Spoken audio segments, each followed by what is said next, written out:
मस्तिष्क हमारे शरीर का वह अंग है जो हमारे शरीर के सभी अंगों पर क्रियात्मक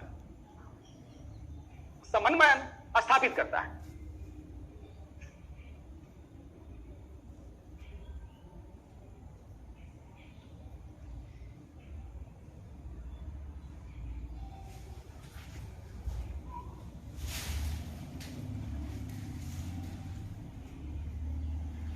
मस्तिष्क शरीर का वह अंग है जो सभी अंगों के बीच क्रियात्मक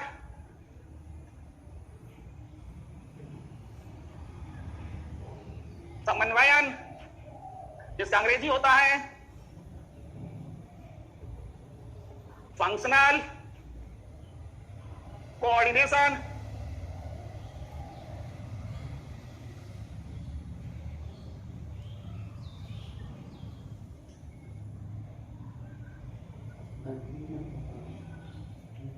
स्थापित करता है।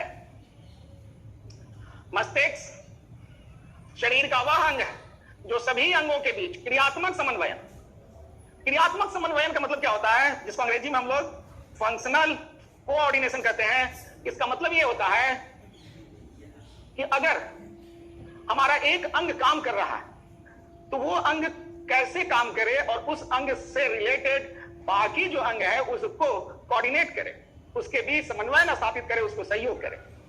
जैसे हम एक एग्जांपल आपको देते हैं।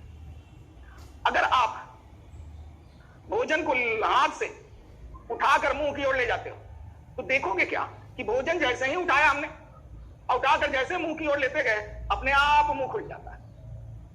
ये जो मुंह खुला, भोजन जैसे करीब आता है वैसे मुंह खुल जाता है, यही कोऑर्डिनेशन है, यही समन्वयन है। ये नहीं कि भोजन हमने उठा लिया अब फिर दूसरे हाथ से मुंह खोल कर मुंह में डाले, ये कोऑर्डिनेशन नहीं हुआ। तो कंट्रोल एंड कोऑर्डिनेशन हमारे मस्तिष्क के द्वारा होता है। अगर किसी व्यक्ति को अगर इस मस्तिष्क में कोई समस्या उत्पन्न हो जाए, जैसे पैरालिसिस के समय लकवा मार दिया, उसका देखो कंट्रोल एंड कोऑर्डिनेशन गड़बड़ हो जाता है। हाथ उठाया भोजन करने के लिए मुंह तक ले जाना है, अब वो मुंह से उठा हाथ से उठाया भोजन को मुंह तक ले जा रहा है, ऐसे ऐसे ऐसे ऐसे करके तब मुंह में डाल रहा है, कि उसका कंट्रोल खत्म हो गया। तो ब्रेन हमारे शरीर का हेड ऑफ डिपार्टमेंट है जो पूरे अंगों के बीच कंट्रोल एंड कोऑर्डिनेशन स्थापित करके हमारे सभी अंगों को एक सुचारू रूप से कार्य करने के लिए उत्साहित करता है, प्रेरित करता है और कराता भी है।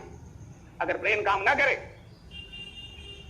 ब्रेन काम करना बंद कर दे, ऐसे व्यक्ति को हम लोग सेरेब्रल डेथ कहते हैं, जो मेडिकल भाषा में डेथ नहीं है। जैसे कोमा में व्यक्ति चला गया, उसका सेरेब्रल डेथ हो गया, मस्तिष्क उसका मर गया, मस्तिष्क कोई काम नहीं कर रहा है, तो मेडिकल कहता है कि नहीं, यह व्यक्ति मरा नहीं है। लेकिन कोर्ट कहता है कि नहीं, जिसका सेरेब्रल डेथ हो गया उसके द्वारा दी गई गवाही, उसके द्वारा किया गया सिग्नेचर, उसके द्वारा लगाया गया अंगूठा हम मानने नहीं मानेंगे। लेकिन अगर हृदय काम करना बंद कर दे, जिसको हम लोग कार्डियक फेलियोरिटी कहते हैं, यानी कि वह हृदय अगर काम करना बंद कर दिया तो वह व्यक्ति जैविक रूप से मृत घोषित हो जाएगा। ब्रेन के काम नहीं करने से व्यक्ति कोमा में चला गया, हृदय के काम नहीं करने से व्यक्ति की मौत हो गई, मृत्यु हो गई, उसी को हम लोग जैविक मौत कहते हैं।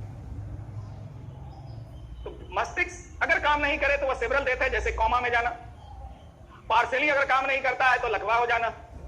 कंप्लीटली काम नहीं कर रहा है, इसका मतलब कोमा में चला गया लेकिन जिंदा है। लेकिन हृदय काम नहीं करे तो वह व्यक्ति जैविक रूप से मृत हो गया। अब यह जो हमारा मस्तिष्क है, यह हमारे तंत्रिका तंत्र का सबसे महत्वपूर्ण अंग है।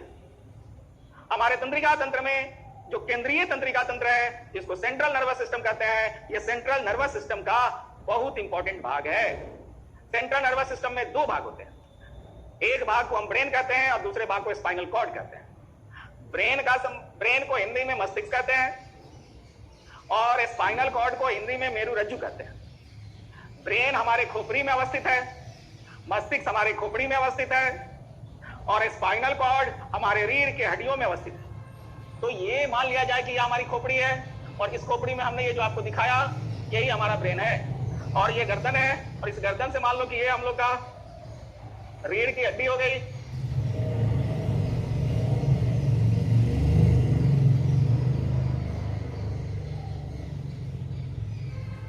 ये रीढ़ की हड्डी हम मान लेते हैं। तो इस रीढ़ की हड्डी में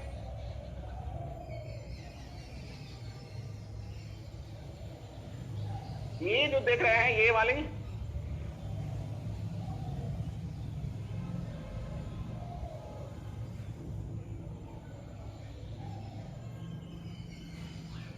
ये स्पाइनल कॉर्ड है। तो ये हमारे ब्रेन हो गए, और ये हमारा स्पाइनल कॉर्ड, जिसको कहेंगे हम लोग मेरु रज्जु। ये परिभाषा यदि लिख दिया है तो इसको हम मिटा दें।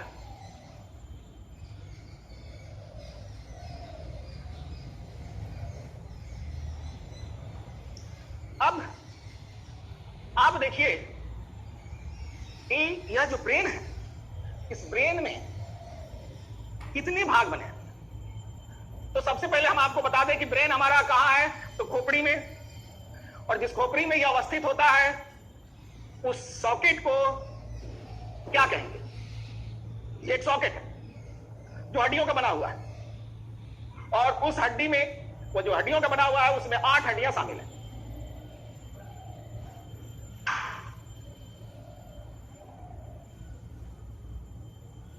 क्या नाम था उसका?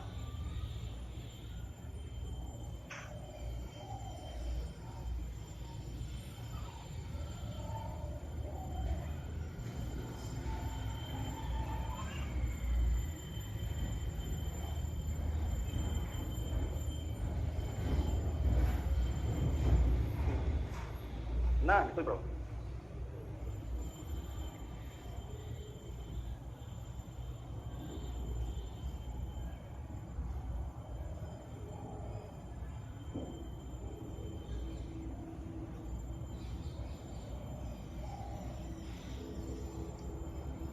तो ये जो देख रहे हैं ये खोपड़ी के अंदर एक सॉकेट है। इस सॉकेट को हम लोग कहते हैं क्रेनियम सॉकेट। इसी क्रेनियम सॉकेट में हमारा मस्तिष्क बंद होता है। इसी में देखिए यह मस्तिष्क बंद है। इस क्रेनियम सॉकेट में 8 हड्डियां होती हैं,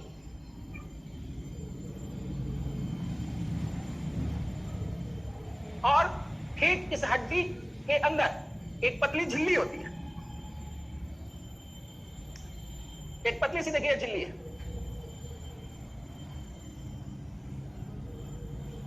और इस झिल्ली का नाम है मेनिंजेज मेम्ब्रेन।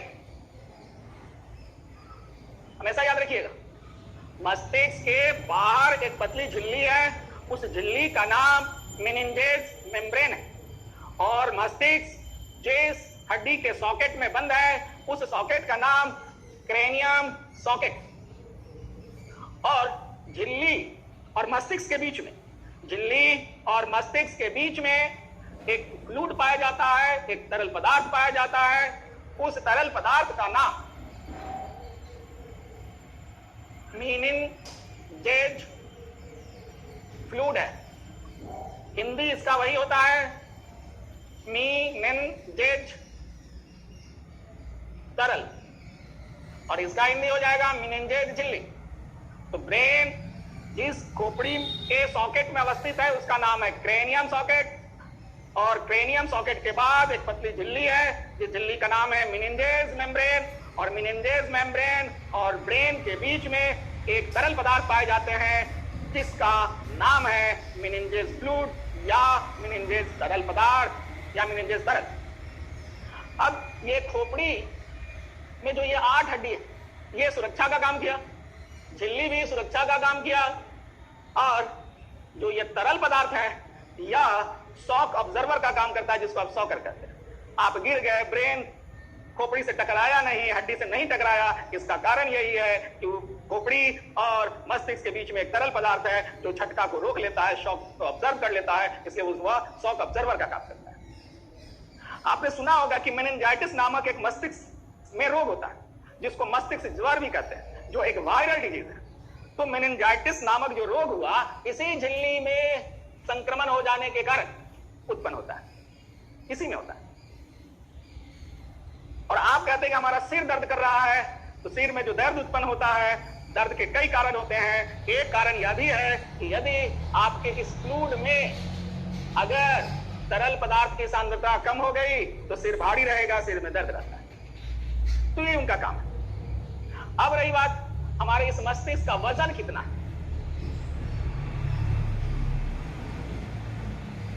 यदि अगर पुरुष है तो पुरुष में मस्तिष्क का वजन जो एवरेज देखा गया है वह 1400 ग्राम, जो कहीं कहीं आपको 1.4 kg भी लिखा हुआ मिलेगा।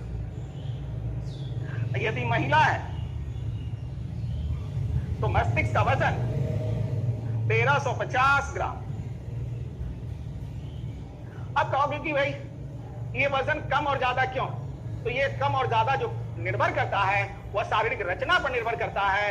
ये नहीं सोच लेना है कि पुरुष का मस्तिष्क अगर 1400 ग्राम का है और महिला का मस्तिष्क 1350 ग्राम का है तो पुरुष महिला से ज्यादा बुद्धिमान होंगे, ये कहना उचित नहीं।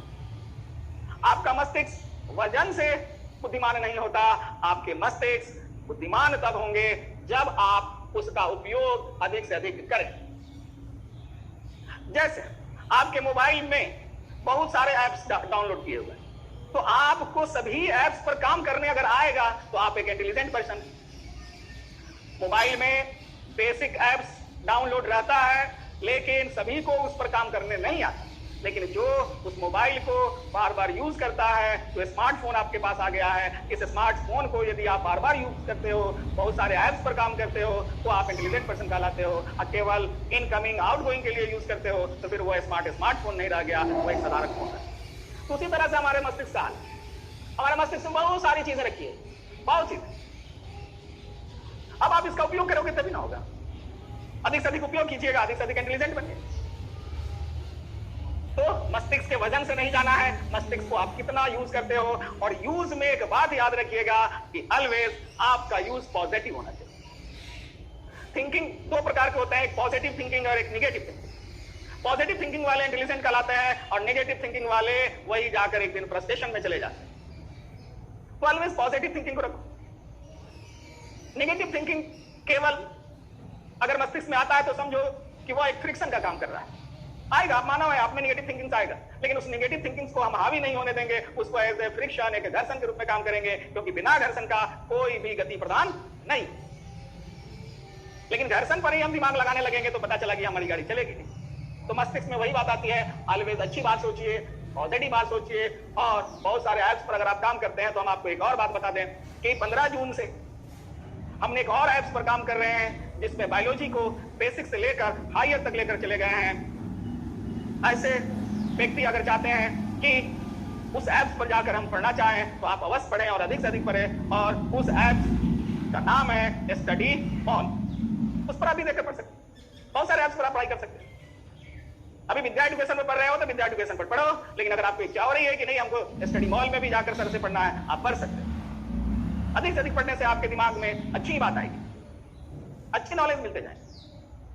होता है बहुत सारी चीजें हम मान लो कि यहाँ नहीं रखा, नहीं वहां जाओगे तो बहुत सारी चीजें मिल जाएगी। आप रहिए स्टडी मॉल पर, जो 15 जून से उस पर हमारी क्लासेस चल रहे हैं, चलने वाले हैं। अभी हम लोग सबको इस पर बहुत सारे काम कर रहे हैं। अब आपको मस्तिष्क के वजन के बारे में पता चल गया। हमारे मस्तिष्क का वजन 1400 ग्राम पुरुषों में और महिलाओं में 1350 ग्राम। अब आइए हम लोग मस्तिष्क को बांट देते हैं 3 भाग में मुख्य रूप से। यदि दाग लिया हो तो हम इसको मिटा देते हैं।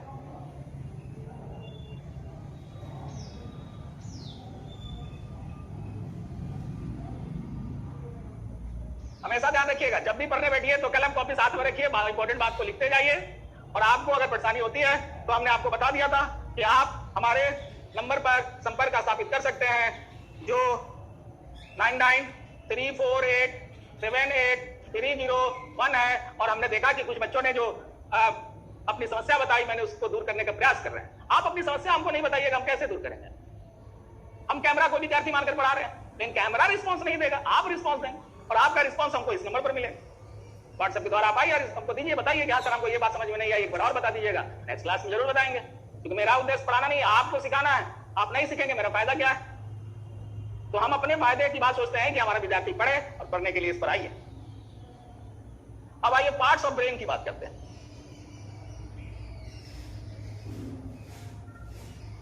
पार्ट्स ऑफ ब्रेन, मस्तिष्क के भाग। मस्तिष्क को आप 3 भाग में बांट दीजिए। सबसे पहला भाग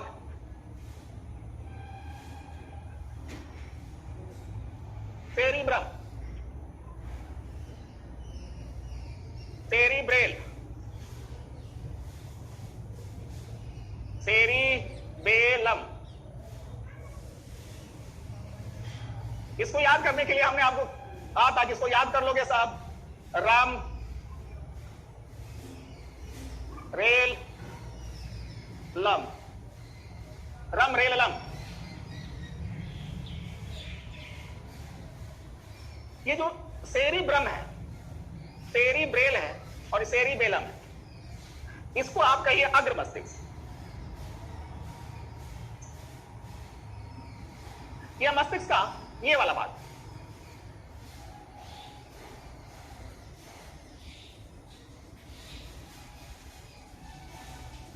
ये मस्तिष्क का भाग है,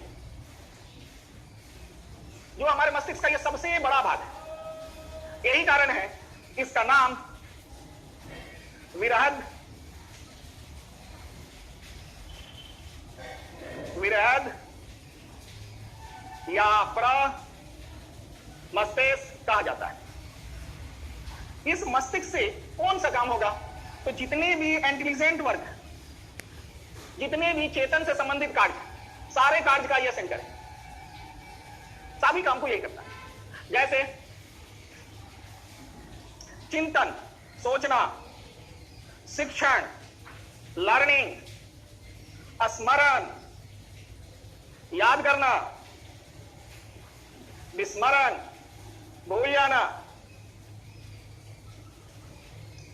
भाषा, बोली,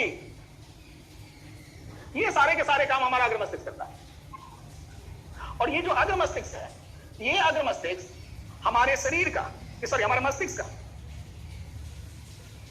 2/3 भाग, याद रखिए 2/3 भाग को अगर परसेंटेज निकालोगे तो लगभग 65 से 66% आए।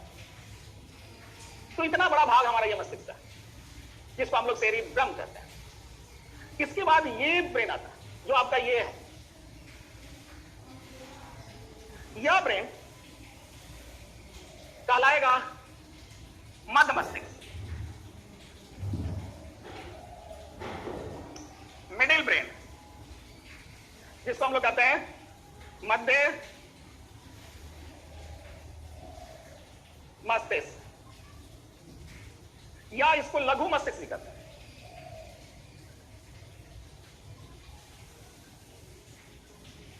यह हमारे मस्तिष्क का सबसे छोटा भाग है। देखिए फिगर, यह मस्तिष्क का सबसे छोटा वाला भाग, सबसे छोटा भाग, इसलिए इसको हम लोग कहते हैं लघु मस्तिष्क। इस लघु मस्तिष्क से कौन सा काम होगा? तो देखने एवं सुनने का काम। देखने और सुनने का काम जो होता है, यहीं से होता है, यहीं पर ना कान है, यहीं पर नाक है। तो देखने और सुनने का कंट्रोल लघु मस्तिष्क। अब आ जाइए, आपको ये जो भाग है, ये हमारे मस्तिष्क का पश्च मस्तिष्क, जिसमें 2 भाग होते हैं।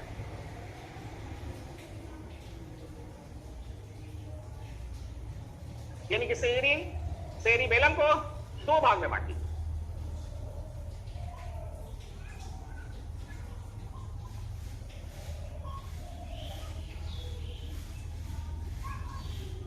सेरिबेलम को आपने 2 भाग में बांट दीजिए। या पश्च मस्तिष्क कहलाता है, पश्च मस्तिष्क, यानी मस्तिष्क का यह पिछला भाग है, इसमें दो भाग हो जाएंगे। एक भाग को हम लोग सेरिबेलम ही कहेंगे और दूसरा को कहोगे मेडुला ऑब्लोंगेटा। बहुत इंपॉर्टेंट भाग है ये।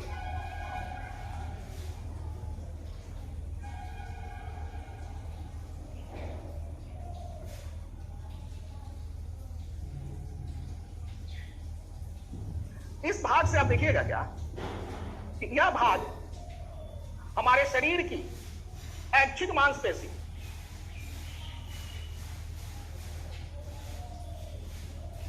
ऐच्छिक मांसपेशी को नियंत्रित करता। तो ऐच्छिक मांसपेशी कहां है? हाथ, पैर, पीठ, गर्दन इत्यादि पर। तो हाथ, पीठ, गर्दन इत्यादि पर जो पाए जाएंगे मांसपेशी, वो हमारी इच्छाओं से काम करता है, इसलिए इसको हमने ऐच्छिक मांसपेशी कहा। और इस मांसपेशी का कंट्रोल एंड कोऑर्डिनेशन किसने किया? तो सेरिबेलम ने किया। अगर ये कंट्रोल हो गया तो शारीरिक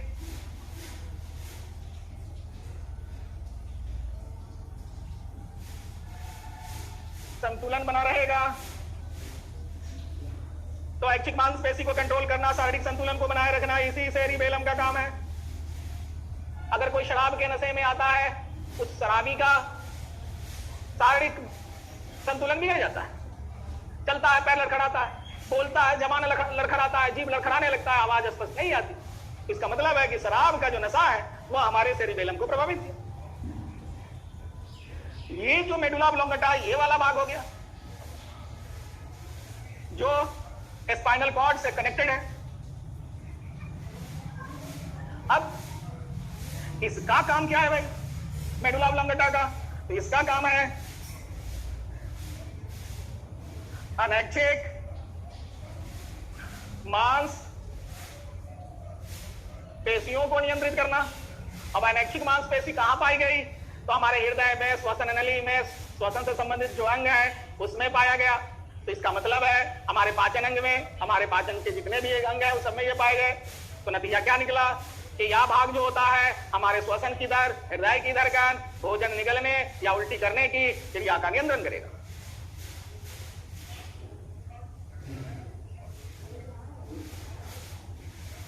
हृदय धड़कन, सांस की दर, भोजन निगलना या उल्टी करना, यह सारा का सारा यहीं से होता है। यहां चोट लग जाए आदमी बेहोश हो जाता है क्योंकि श्वसन की दर प्रभावित होगी, ऑक्सीजन ब्रेन को गया नहीं, ऑक्सीजन ब्रेन सुस्त हो गया, व्यक्ति बेहोश में। मृत्यु भी संभव हो सकती है क्योंकि हृदय की धड़कन कम हो जाए या हो जाए, हृदय बंद हो जाएगा, जिसको कार्डियक अरेस्ट कहते हैं। तो ये काम करता है इतना का। तो आइए मेरे प्रिय विद्यार्थी, हम लोग देखें कि अपने मस्तिष्क को हमने कितने भाग में बांट दिया? 3 भाग में। पहला भाग को हमने क्या कहा? सेरिब्रम, दूसरा को सेरिब्रेल, तीसरा को सेरिबेलम। ये अग्र मस्तिष्क का लाया, यह मध्य मस्तिष्क का लाया, यह पश्चिम मस्तिष्क का लाया। इसमें एक भाग और पाया गया, इसको हम लोग मेडुला ऑब्लोंगेटा कहते हैं। सारे इंटेलिजेंट काम यहीं से होता है, पढ़ना लिखना समझना सब यहीं से, चिंतन शिक्षण समझना भी। वही कहते हैं लोग, अरे तुमको समझदारी नहीं है, इनकी यह मस्तिष्क आपका विकसित नहीं हुआ। विकसित कीजिए, पॉजिटिव बात रखोगे, प्रयास सही करोगे तो यह विकसित होगा।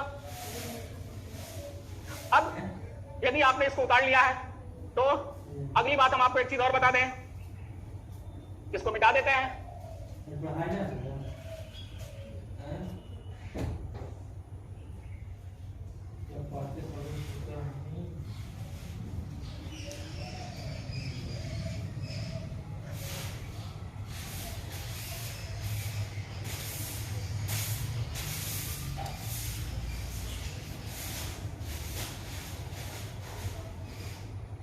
अब आ जाइए स्पाइनल कॉर्ड।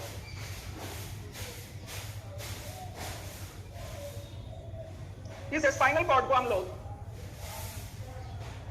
मेरू रज्जु कहते हैं। अब जरा सा ये मेरू रज्जु के बारे में जाए, या second brain of our body, या रिले सेंटर है। शरीर के विभिन्न भागों से आने वाली सूचना सबसे पहले यहीं आती है और तब मस्तिष्क हो जाएगी। मस्तिष्क से आने वाली सूचना सबसे पहले यहीं आएगी और तब शरीर के विभिन्न भागों पे जाती है। तो एक काम इसका यह हो गया कि शरीर के विभिन्न भागों से आने वाली सूचनाओं को मस्तिष्क तक पहुंचा देना और मस्तिष्क से आने वाली सूचनाओं को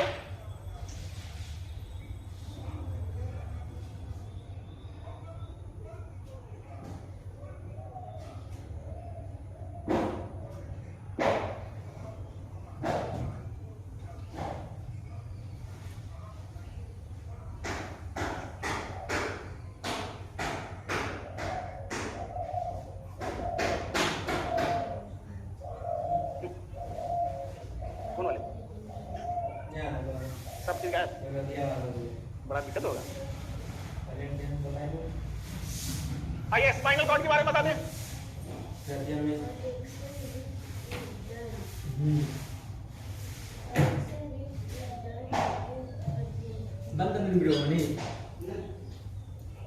आपको बताया ना कि इसका काम शरीर के विभिन्न भागों से आने वाली सूचनाओं को मस्तिष्क तक पहुंचाना और मस्तिष्क से आने वाली सूचनाओं को शरीर के विभिन्न भागों तक पहुंचाना।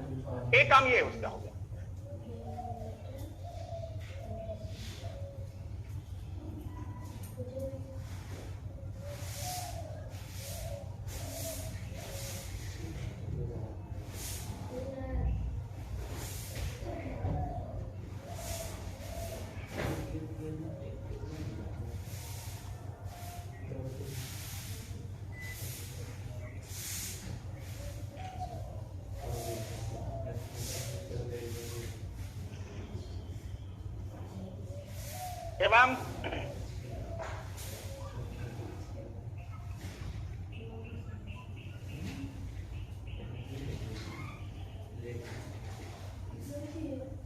एवं मस्तिष्क से आने वाली सूचनाओं को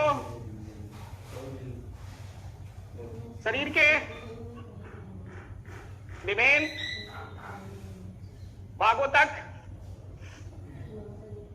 पहुंचाना है। ये इसका काम हुआ, यानी कि रिले सेंटर की तरह काम किया। लेकिन एक काम और इसका जो है बहुत इंपॉर्टेंट काम है, और वो काम क्या है कि यह प्रतिवर्ती क्रियाओं का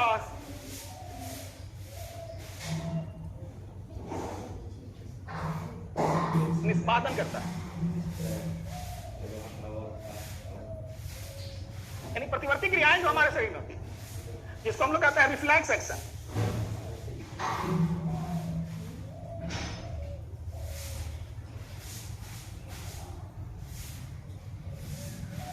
ये रिफ्लेक्स एक्शन कौन कौन सा है तो देखो, छींकना,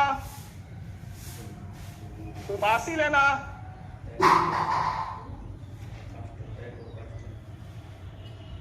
गर्म वस्तु पर हाथ पड़ने पर अचानक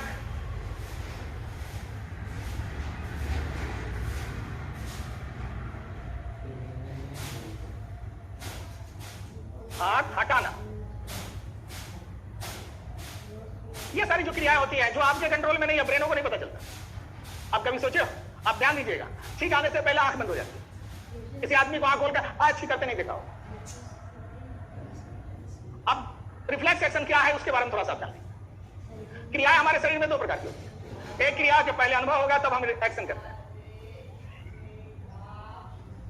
जैसे हम कोई वस्तु पर हाथ रखते हैं, गर्म है या ठंडा, पहले हमको गर्म लगता है तो कहता है कि गर्म है। लेकिन एक क्रिया ऐसी होती है कि पहले एक्शन होता है, पहले क्रिया होती है तब अनुभव होता है। आप रोटी बना रहे हो तावा पर, अचानक गर्म तावा पर हाथ हट गया, जैसे ही हाथ हटाया, हाथ हटने के बाद आपको जलन का एहसास होता है। रास्ते में जा रहे हो, कांटा चुभ गया, आपने तो पैर हटा लिया, चुभने के दर्द का एहसास पैर हटने के बाद, ये जो एक्शन हुआ। ये भी अगर नहीं समझ में आई तो आप बात जान लीजिए कि खट्टा खाएंगे तो मुंह में पानी आएगा, लेकिन किसी किसी व्यक्ति को इमली देखकर मुंह में पानी आ जाता है, ये भी रिफ्लेक्स एक्शन है। तो रिफ्लेक्स एक्शन का संबंध, प्रतिवर्ती क्रिया का संबंध कहां से है? तो स्पाइनल कॉर्ड से। तो याद रखिएगा, अब एक बहुत ही इंपॉर्टेंट चीज आपको बता दें, इसको उतार लिया है तो हम निकालें इसको।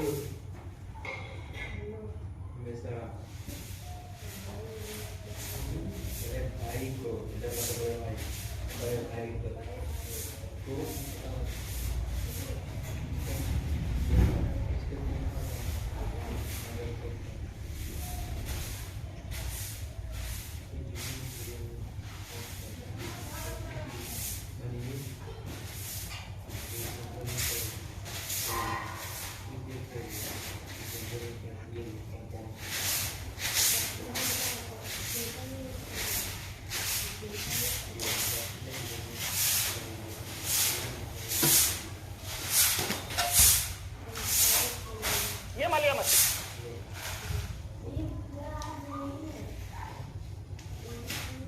ये स्पाइनल कॉर्ड, ये सब हम लोग का हाथ पैर वगैरह। तो इससे, इस मस्तिष्क के भाग से राइट और लेफ्ट 13 जोड़ा क्रेनियम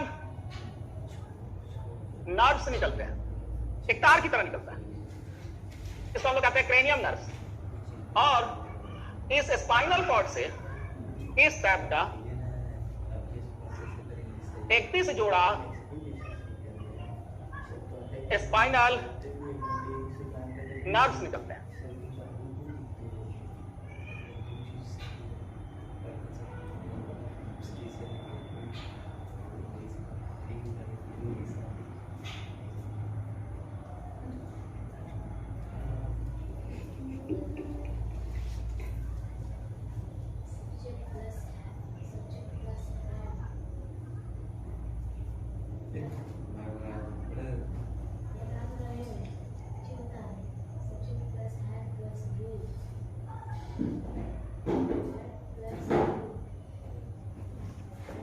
क्रेनियम नर्व्स, इसको यहां सुधार लीजिए, यह 12 जोड़ा है, 12 जोड़ा क्रेनियम नर्व्स और 31 जोड़ा स्पाइनल नर्व्स, और इसी तार के द्वारा ये पूरा शरीर हमारा मस्तिष्क और स्पाइनल कॉर्ड के द्वारा कार्य करता है, कंट्रोल होता है और समन्वयित होता है। तो ये रहा आपके मस्तिष्क और मस्तिष्क से संबंधित कार्य। तो आज हम लोग इतना ही देखें, फिर नेक्स्ट क्लास जो होगा उसमें हम लोग बॉटनी से शुरुआत करेंगे, जर्मिनेशन ऑफ सीड्स से, और जर्मिनेशन ऑफ सीड्स के लिए कौन कौन से जरूरी है। और हमसे जुड़े रहिए, कोई प्रश्न आपको दिमाग में आता है तो आप उसको भेज सकते हो। चलिए, तो आज के लिए इतना ही, धन्यवाद।